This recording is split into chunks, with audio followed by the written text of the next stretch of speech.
Ada tak yang dekat sini yang tengah cari ikhtiar untuk masalah kencing berbuih, sakit pinggang, gatal-gatal kulit? Ada tak?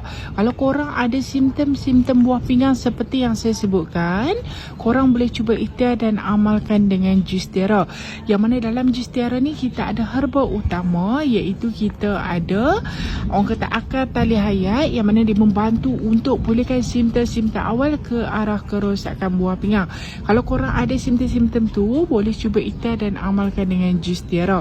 Okey, cara penggunaan dia mudah saja. Perlu ambil sehari 2 secet. 1 secet pagi sebelum sarapan dan juga 1 secet malam sebelum kita nak tidur. Okey, yang nak bebas daripada masalah 3 serangkai pun boleh amalkan dengan jus tiara. Yang mana tak ada masalah kesihatan tetapi nak amalkan sebagai langkah pencegahan, nak jaga buah pinggang, nak lindung buah pinggang kita supaya tak cepat rosak, pun boleh amalkan dengan jus tiara. So yang mana nak dapatkan jus tiara, klik je dekat beg kuning dalam video saya ni. Okey, semoga bermanfaat. Terima kasih.